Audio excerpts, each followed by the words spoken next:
नमस्कार दोस्तों, Rajpati channel Bhojpuri song में हार्दिक स्वागत है आप सभी का।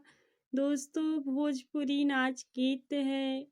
काफ़ी ज़्यादा दिन के बाद मैं आप लोग के साथ फिर जुड़ी हूँ और कैसा लगा कमेंट में आप लोग ज़रूर बताइएगा हमें।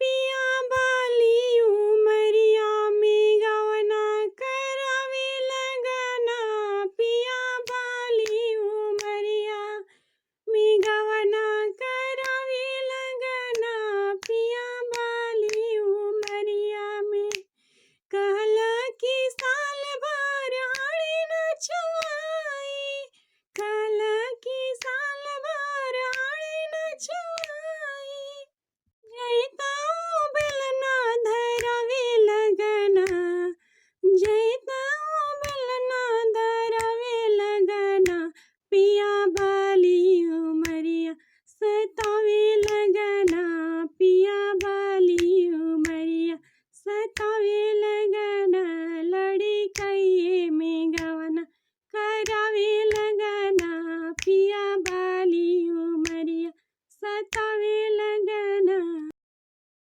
कहला कि घरे हम कोठा छवाइब, कहला कि घरे हम कोठा छवाई, जैताऊ मड़ई छवावे लगना, जैताऊ मड़ई छवावे लगना, पिया बाली उमरिया सतावे लगना, लड़ी कइये में गवना करावे लगना। कहला कि घरे हम रेडियो लगवाइब, कहला कि घरे हम रेडियो लगवाइब, अरे जैताऊ नौटंकी देखावे लगना, अरे जैताऊ नौटंकी देखावे लगना, पिया बाली उमरिया सतावे लगना, लड़ी कइये में गवना करावे लगना, पिया बाली उमरिया सतावे लगना।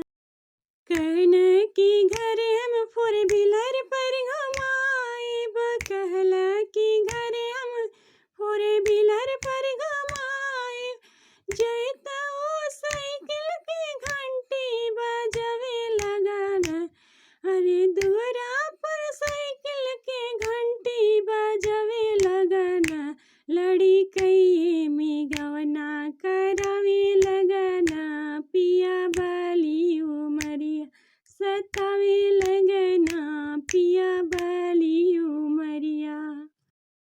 कहला कि घरे हम हीटर मंगवाइब, कहला कि घरे हम हीटर लगवाई, जैताऊ चलिया धरावे लगना, अरे जैताऊ चलिया धरावे लगना, लड़ी कइये में गवना करावे लगना, पिया बाली उमरिया सतावे लगना, पिया बाली उमरिया।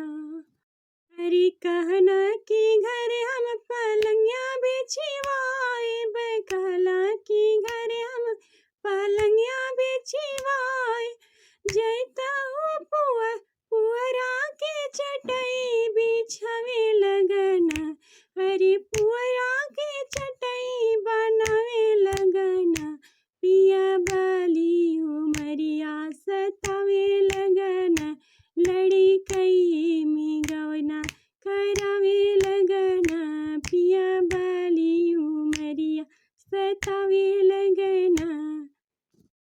वीडियो अच्छा लगा हो तो प्लीज़ लाइक शेयर सब्सक्राइब जरूर कीजिएगा। धन्यवाद दोस्तों।